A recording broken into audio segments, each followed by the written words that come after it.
What I normally tell folks is you don't have to run fast, just faster than me. And if I start running, you run.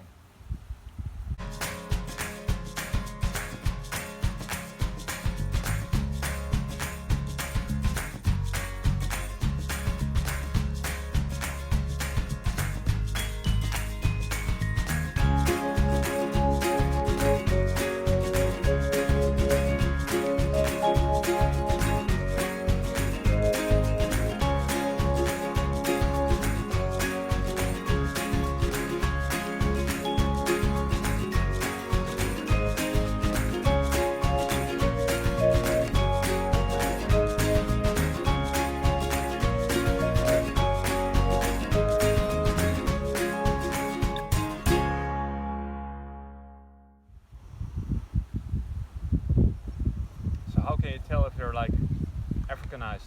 If they were Africanized, we wouldn't be standing here. Okay. Somewhere around here fairly close, probably within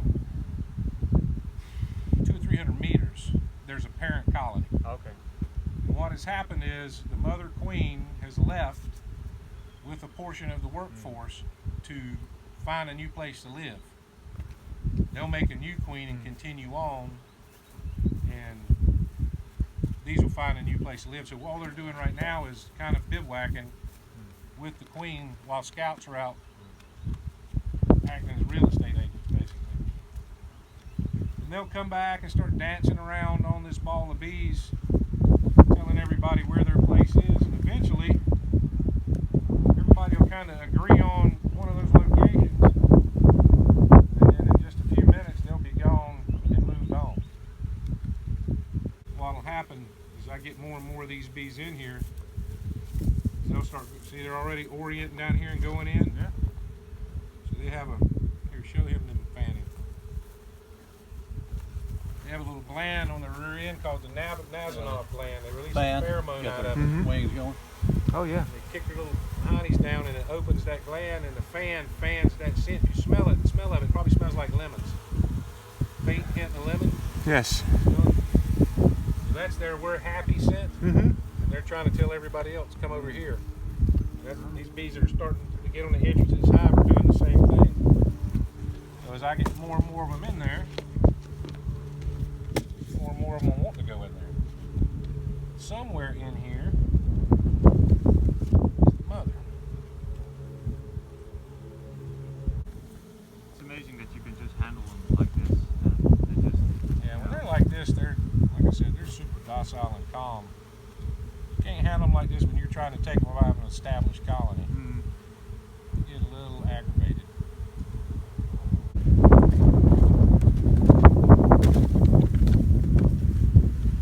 Hut, hut, hut. Get in the box.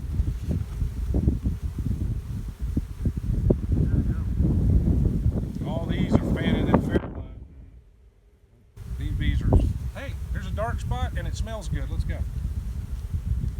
Get out of the clippers.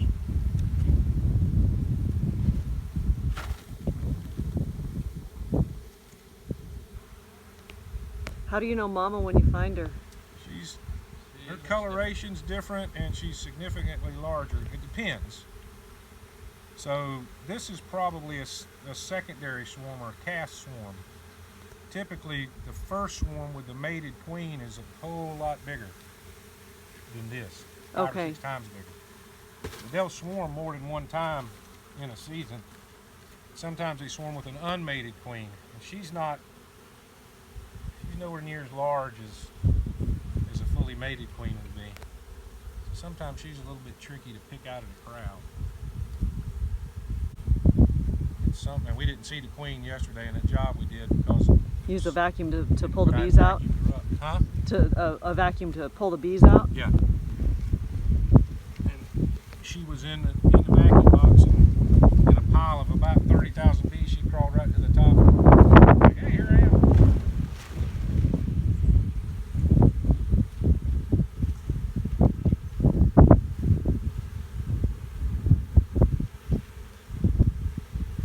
How many bees do you think this is? 6,000, 7,000 maybe. Okay. There's about 3,000 1,000 bees in a pound. This is not more than about 2 pounds. Okay.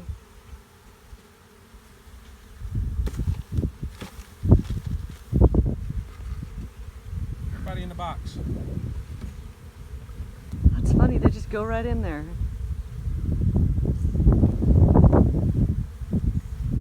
They're kind of, you've seen fire ants all hook their legs together into a ball. Yeah. Bees do the same thing. It's called festooning. And they will festoon together, pull that ball in tight, save heat. Oh, okay. See them? They're all fanning. Yep. Oh, yeah, they sure are. Once I get the queen in the box, I can quit doing this. They'll pull them, eventually, they will pull them down off of this limb.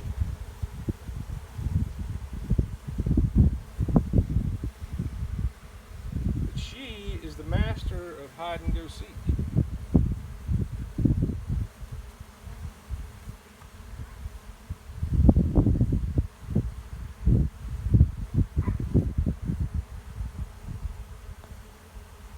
It's an amazing story of nature. Isn't it? Yes, see it actually happening. Yeah, we showed up here, and Becca said, "Hey, there's damage to my tree." And you saw the limb hanging there. Wait a second. That's not right. Yeah, somewhere close by is the parent colony.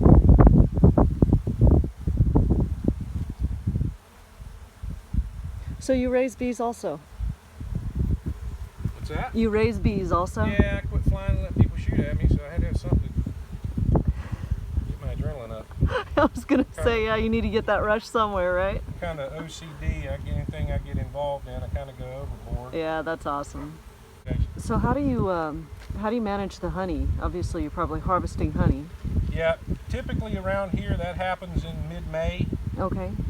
May to June. We're in what's called the flow now. All the plants that produce sufficient nectar for them to make a surplus are blooming now.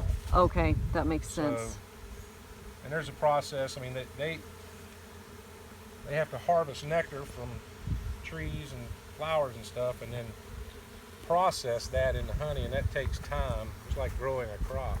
So what if you disassemble this colony and there's no queen to be There's found? no queen in here. Yeah. I'll give them one. I'll give them a new one. So I can take a frame out of another colony that has the right aged egg or larva in it, and these bees can turn that egg into a queen. So Any flexible. any egg that the queen, any fertilized egg that the queen lays, can be turned into a queen if it's done in if the process is begun in the first few days. After about 6 days, it's too late. But that's how they produce a new queen, when either the current mother dies or swarms off or something like that.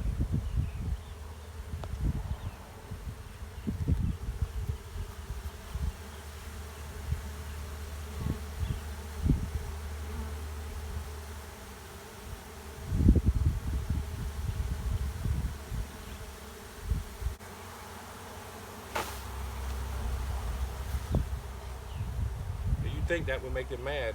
Everybody thinks honeybees. Oh, yeah. You know? Absolutely. No, I'm astounded that you're out here without smoke and a suit and everything. Well, I could have shown you some mad bees just a little while ago. Oh, really? Yeah, after they go for a ride down a vacuum cleaner hose, they tend to get a little I would too. irritable. I would too. We call it the magic carpet ride, but they don't. They don't see it that way. They don't see it. For some reason, they don't agree with our assessment. There she is.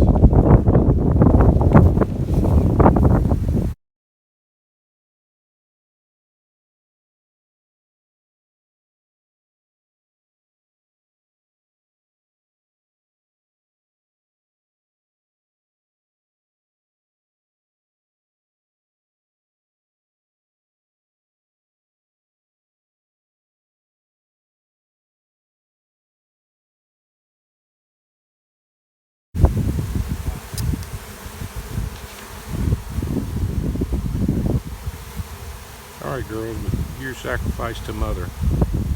You know, just don't squeeze, let it come open. Make sure it stays nice and tight at that end. There should be a small gap. Now the workers can come out. Mm-hmm. The queen cannot. Oh, I see. Okay. She's a little too big. And she's actually, that's a mated queen. Mm-hmm.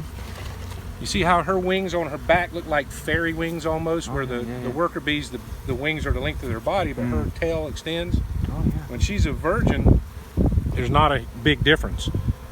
But she's mated, but she's been on a diet. They'll put her on a diet for about 20 days before they swarm to get her where she can fly a little bit further than 100 feet. Because when she's fully grown, she'll be that long. She's gigantic. That's crazy. That's amazing. And occasionally, it doesn't happen often, but occasionally there'll be more than one queen in a swarm. Normally it'd be a mated queen and a couple of unmated queens, but when they get to their new location and new home, there will be only one. The first one in the door is now queen mother. Yes. And Okay. everybody else is, I need another rubber band. Toast. Everybody else is not going to make it through the door. Yeah, I know where they're. They'll collect right to her and swarm back again, just like that ball on her if I let it sit there long enough. But we're going to get the rest of them in the box. Fashion way.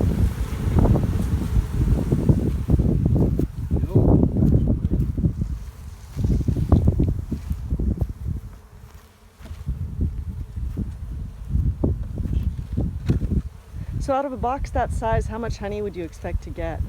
Out of this? Yeah. None. Oh, really? Too Yeah, small? This is called a nucleus. Okay. So a typical colony, when it's at full production size, is going to be twice this. This holds 5 of these frames. So a full one will hold 10 frames. There'll be 2 of those stacked. That's just the brood nest. That's where the colony lives. Boxes above that is where we'll start making them store surplus honey, because in nature they only want something about 10 gallons. Okay.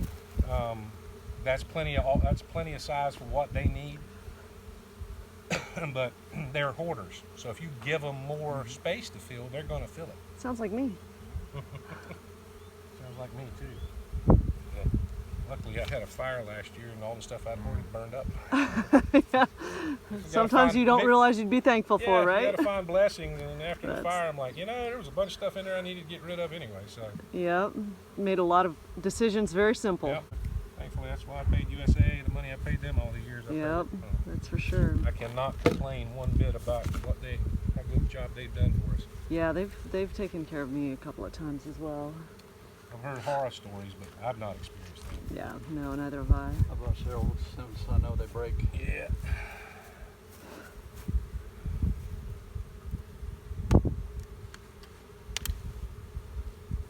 What's the purpose of the rubber bands? Just to support that clip, and I put it. Oh, I see. Okay. And once they get Oh, so you established, give her a they'll nice little. They'll chew it in 2, and then they'll drag it out and throw it away. Really? Yep. To them, it's foreign material, so they'll chew through the rubber band, and And take it away. you can see all the removals I do. I take established colonies out of people's homes. I support the comb that I take out of the home with rubber bands, just like that one was. Right. And in about 2 weeks, you can go back out to the hive. They've already reattached all the comb and started chewing the rubber bands into, and they'll be laying on the ground in front of the hive ready to drag them out. That's You can see, incredible. this was a removal where we cut comb out and put in, and then just a few hours or within a few days, they've reattached it top and bottom. Oh, wow. But this was a colony that didn't make it through winter. Okay. What happens is that they just get too cold at some point? Down here, that's normally not the case. Food is the problem here. I They see. just run out of food. Is there supplemental food you can provide them? Yeah, basically you feed them sugar water, Okay. just like you feed hummingbirds, just Right. thicker. We feed them in a 2-to-1 ratio, so it's 2 pounds of sugar. Or really, it's about 20 pounds of sugar to 1 gallon of water. You figure a gallon of water weighs about wow. 8 pounds, so 16 to 20 pounds of sugar to 1 gallon of water. Wow. Yeah, that's pretty High rich. energy drink. Yeah, no kidding. And the reason for that is the honey's even thicker than that. Something you don't Good want to honey do to is yourself. only about 15% water by volume. 15 to 16%. Really? These bees are already going to work. So what are they doing right now? Are they Well, they're building the comb? No, or they're filling they're it? they're going to start cleaning it. And Oh, they're cleaning it. Getting all the foreign materials and stuff out of it, getting it cleaned up. Say, okay. And she starts laying eggs in those, correct? Then it'll take her a few days to get her act together, go to work.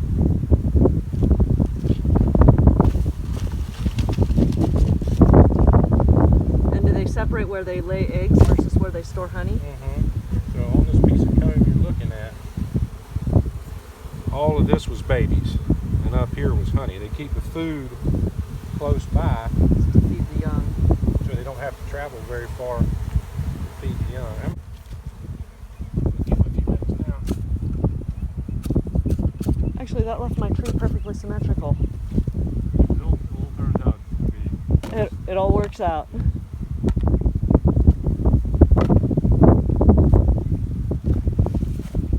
Shape that tree nicer. You did. Well, that's a nice simple solution, your corner bead. Yeah, it works like a champ. I used to staple wire mesh over the front of it. That's aggravating to deal with. Oh yeah. This is cheap. It still gives them the ventilation they need. Okay, girls, you really need to get in the box because. So are they all female?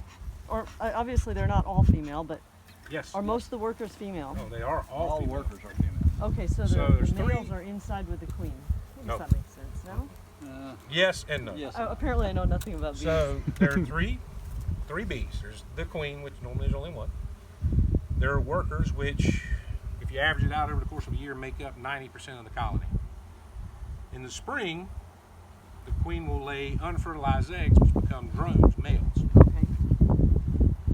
They only have one purpose in life, or two: eat, and they don't work. Eat and find unmated queens to mate with. Now, they don't mate with their own queen. The queen only mates once. Once she hatches or emerges, she'll fly out, get mated by multiple different drones, fly back to the hive. She'll never leave the hive again until she swarms like this one did. Really? Okay. She's born like a chicken with all of the eggs she will never lay in her. She only gets mated for the sperm, and she stores that sperm in a separate portion of her body. When she lays an egg, she decides to fertilize it. If she does, it becomes a worker. If she doesn't, it still hatches and becomes a drone. So during the spring, wow.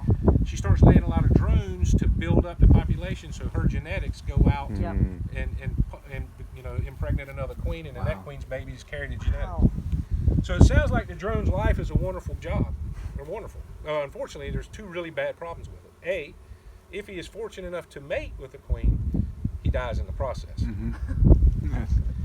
If he's unfortunate and doesn't get to mate with a queen, he'll get to live until winter, at which point the workers will tear his wings off and throw him out into the cold to starve to death because they eat so much food they'll eat through all their food reserves.